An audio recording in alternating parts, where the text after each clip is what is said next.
I decided to teach because I really want to make a difference in children's lives. I know a lot of adults will say kids never know when they're ready. Learners don't want our opinion. I don't think a lot of learners take the subject seriously. I was taught that sex gives you AIDS. I knew that sex was a bad thing to do. We grew up knowing it is taboo to talk about it. We were a bit shy to hold each other's hand or to kiss each other. A teacher needs to remember that this child needs support.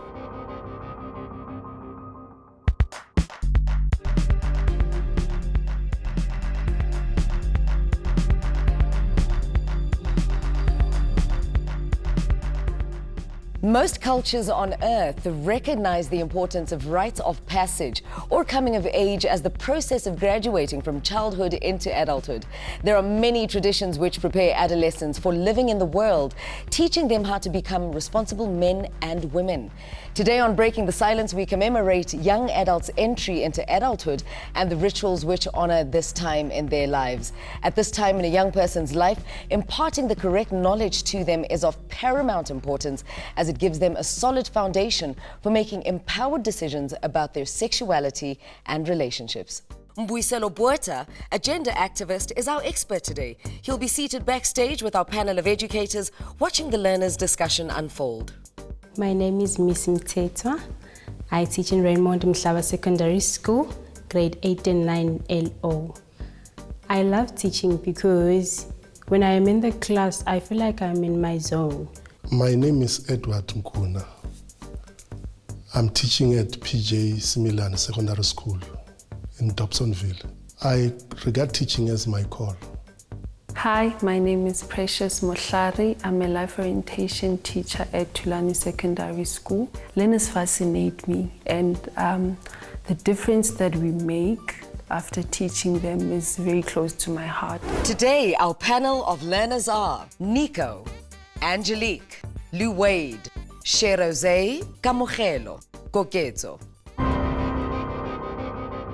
Welcome to Breaking the Silence, guys. Thank you so much for taking the time to join us to sit and talk about the coming of age and the rites of passage. I found an insert for us to watch, but before we watch, checking all nerves, is everybody comfortable? Yes. Everybody nervous? No? Confident? Yes. Fantastic, let's watch. Usually they tell you that if you play with boys, you'll fall pregnant. You must be a lady who knows already how to behave, how to handle myself. When the time of month comes, when you see your period, they make sure or they tell you that you must bath. Because that's not a good thing, moving around home, smelling and stuff. You must not sleep around. You must make sure that you conduct yourself. People, they must not notice that you are in pain because of your period. As for ourselves, as for girls, we are also taught not to have sex before marriage. In our culture, it is not allowed. So coming of age and rite of passage, what do we understand by coming of age? It's all about life roles, like moving from one step to another in life. Okay, so what do you understand about coming of age? When one person is moving from a younger age into a teenager. To me, rite of passage simply means a part of growing up and the traditions based on my culture. The events that signify rite of passage or coming of age, does anyone know? No. Not at all? No. So your menstrual cycle, your first wet dream, to the guys, obviously, are those not events that are part of coming of age? They are annoying when you're having wet dreams, you know that. Yeah. Yeah, because you'll be like feeling this kind of a feeling and it ain't nice, and like when waking up in the morning, then you find your pants wet and you start wondering then what's wrong with me. Mm-hmm. And yeah, some of us were scared to ask. Even when the first time I experienced it, I didn't ask. Do you share the same sentiment that it's not nice, it's uncomfortable? Sort of, because you wake up horny is Feel comfortable, don't hold back. You wake up horny and what else? It feels like you could have been there with that girl at that moment, and all of a sudden, it's done. Yeah. My rites of passages were getting my first menstruation, my ID, my driver's license, the process of getting married and becoming a mother. I mean, we're asking because, I mean, us girls, we hear about guys having wet dreams and stuff, but we don't really understand it. Ladies, your menstrual cycle, was it uncomfortable having your first menstrual cycle? I screamed. Is it? Were you at home? Yes. Who did you tell? My baby sister. Then she went to go call my mother. Is it? Yes. So at least your mom was there. And you? I was also at home. I also was very shocked, but I also told my mom. Yeah. Like I was at school. Like I was so scared. Did you have any sanitary towels on you? No, I didn't. Like I felt like something came out, so I went to the toilet. When I got there, I found blood. Then I told my friend. Then she went to the office and she told my teacher that I must get some sanitary towels. Yeah. And then that's when I started. Now I want to bring you back to school. Right? When we're at school and we're witnessing other children change, like girls, you know, when your breasts start growing for the first time and maybe your friend's is growing faster than yours, do you have a sense of worry? Do people get teased at school when they're coming of age with these different changes that we all go through? In our class, we have that problem. Yeah? Because like this other girl, like her breast starts to grow fast. Now the children keep on saying she's having sex, but it's not like that. It's Really? Only, yes. Were your friends going through these changes first before you? Did you worry? When am I going to go through these changes? Did you all just go through these changes at the same time with your friends? No. And no? Yeah. You went through different phases of changes with your friends. Did you experience your voice breaking? Yes, I did. Was it uncomfortable? Yeah, you don't have voice or anything for the first couple of weeks. Yeah. And well, my voice breaks in grade 8. How was your relationship with your friends when you started, you know, having a bigger voice than them and so forth? Well, they started teasing me, but in a good manner, not like ugly, but... My voice, I was speaking like a girl. Did you get teased? Yeah. I would have teased you. Yeah, How does that make you feel? Nah, I was okay with everything.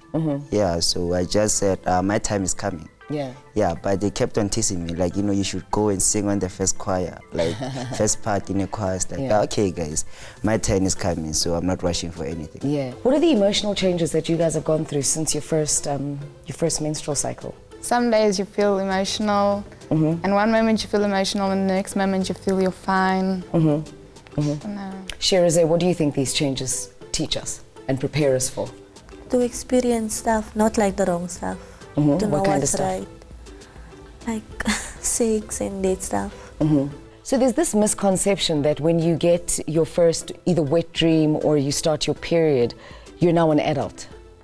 You're ready to have sex and do all these things that adults do. Do you agree with this? You're becoming an adult now. Are you guys ready for adulthood? Yeah. Anyone at all ready for adulthood? You are. Yeah, I'm Is ready. it? You're like super hot ready. Like if I turn 18, I know what job I want, I know the kind of car I want, I know the kind of money I want to make. Yeah. Yeah. I've once read an extract from the Move magazine. Like it was talking about teenage pregnancies. The writer of the article, she was like, if you are ready to have sex, then you can have it. But if you know that you are not ready, don't let your friends make you do it while you know that you are not ready for the consequences. And again, I also disagree because it's a sin. Firstly, we should just wait for the right time to come, and we shouldn't rush into things because we might end up being in trouble, having babies while we are young, and our futures might be shattered.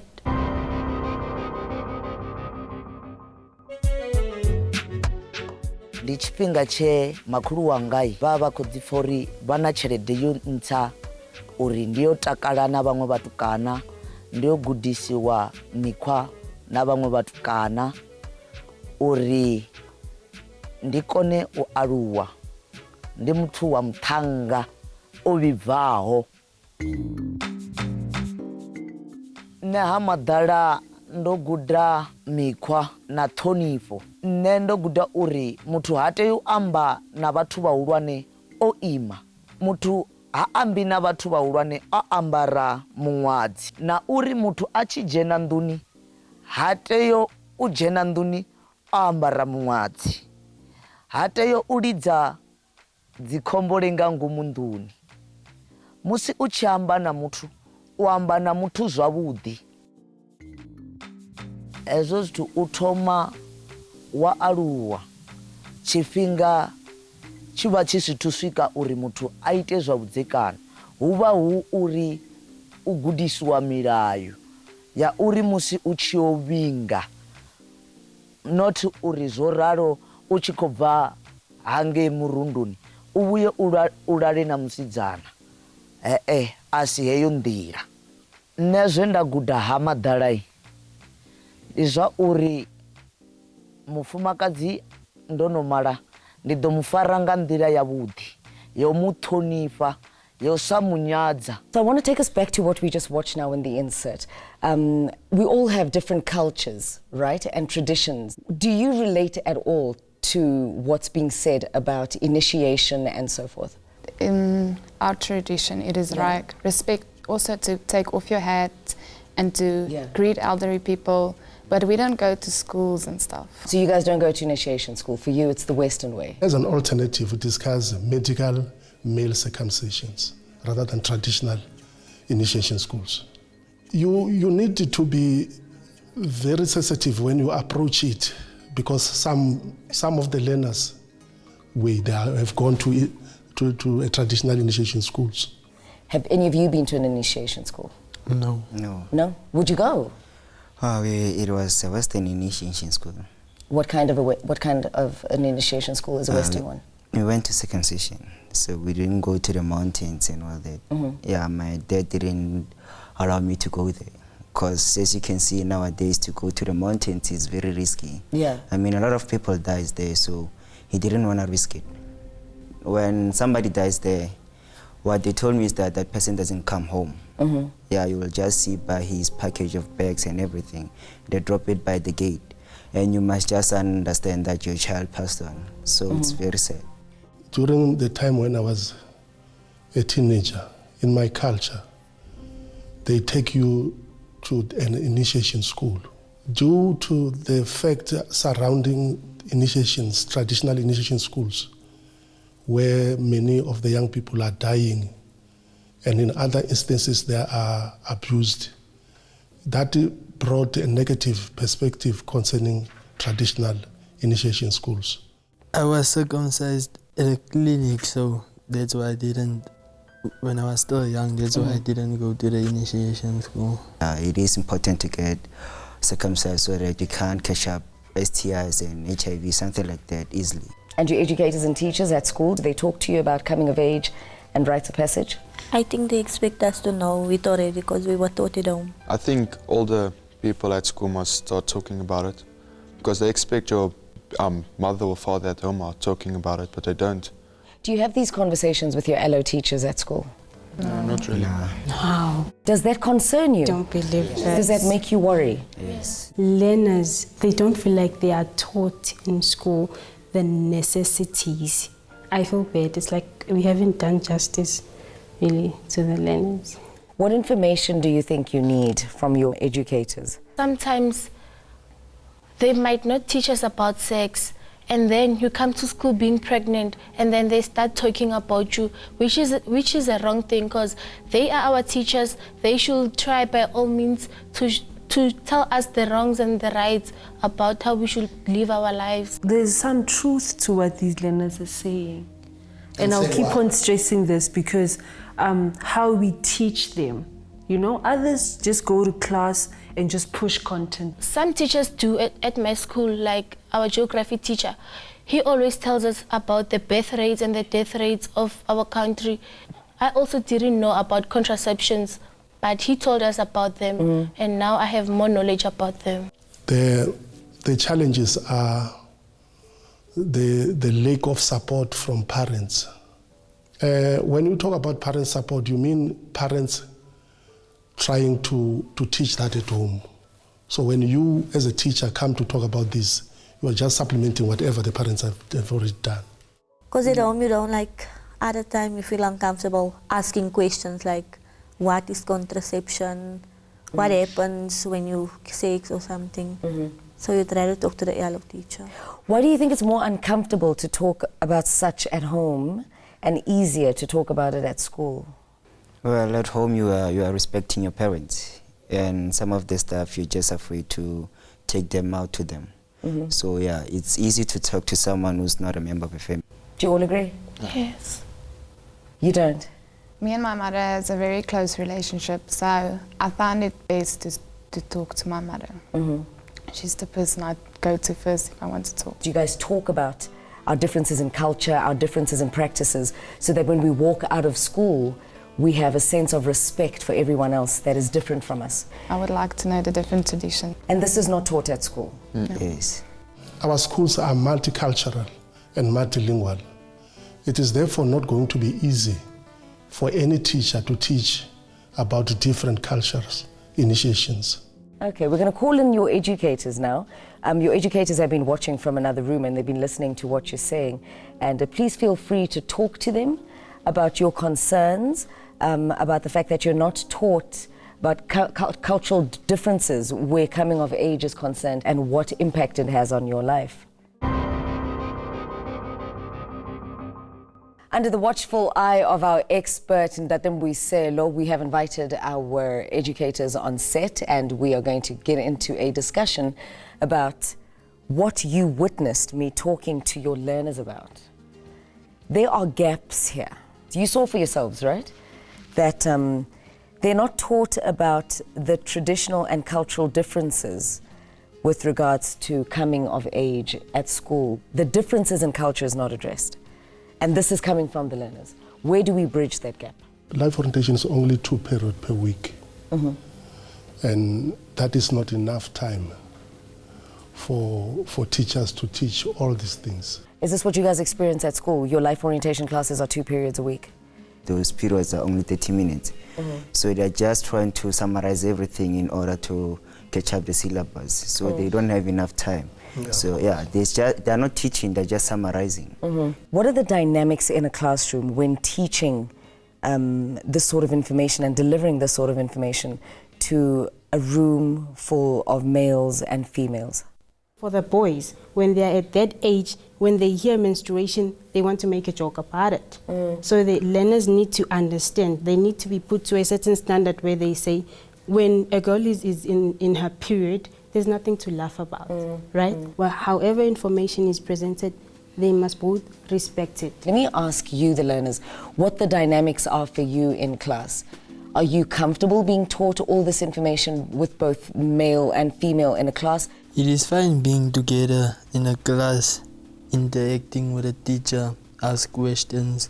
Sometimes it's annoying to be taught with guys about menstruations, because whenever a teacher tells us more about menstruations, they take it as a joke and start laughing. And it's nature, we can't run away from menstruations.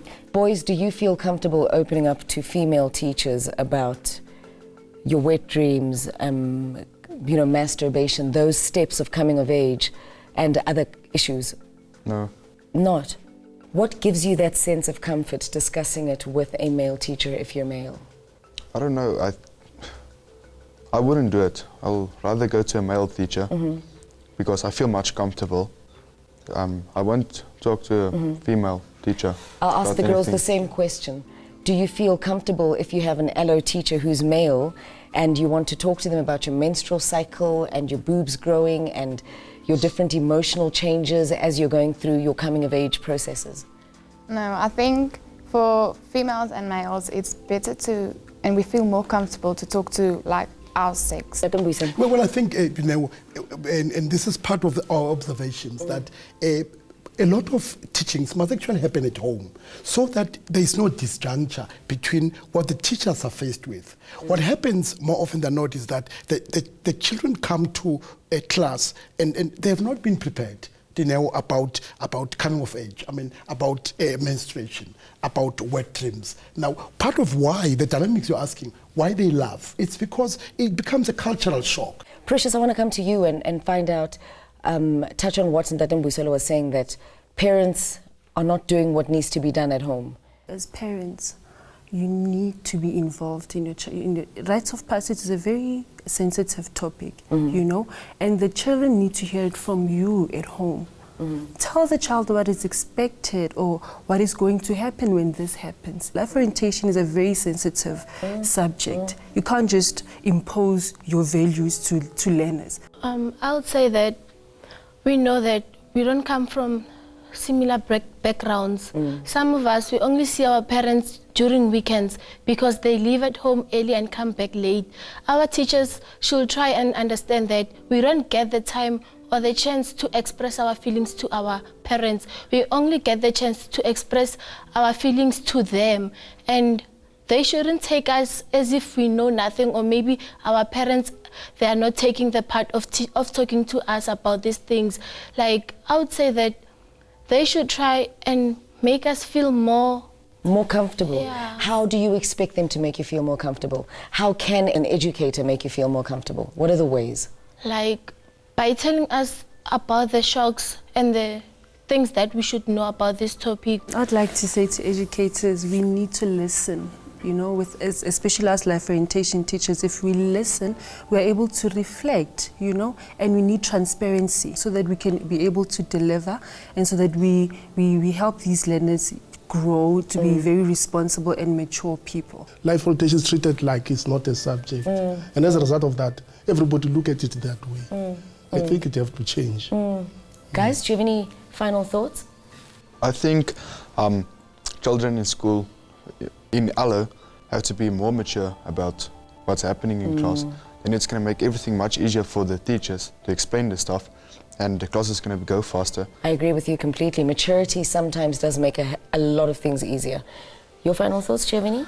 No, I think that life orientation should be given more time, and it should have, they should take it serious because it really is a good subject. Well, I think what comes out here is about we give kids a sense that we respect their bodies. We respect also how they think. And in doing so, you would find that talking about, these issues, they're not easy. They're the cultural shocks, but fundamentally, it's all of us were in this thing together. Absolutely, I agree. I totally agree. Teenagers face a lot of problems. When they understand their rites of passage, they'll be better equipped to deal with a lot of things, of peer pressure. They are going to be able to cope and make mature decisions. The rite of passage will only empower our youth to make the right decision. Thank you all for your time. Much appreciated. And I can guarantee you one thing. Anyone who's a learner or an educator right now has taken something from this. Let's not leave out the parents. They're also watching, and they know that there's a gap, they are missed, and they need to fill it. Thank you so much. Thank you. Thank you. Educators, use law and legislation instead of your own perceptions. Approach culture with caution and be aware of bullying and victimization. Parents, support practices which are respectful, sensitive, and do not bring harm to anyone. Learners, your traditions shouldn't harm you or others.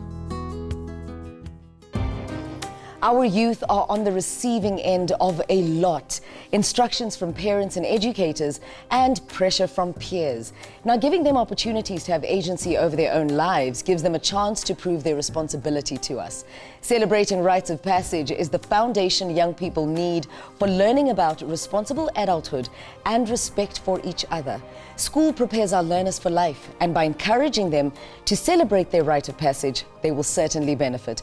I'm Dino Ranaga. Tune in next week for another informative episode of Breaking the Silence.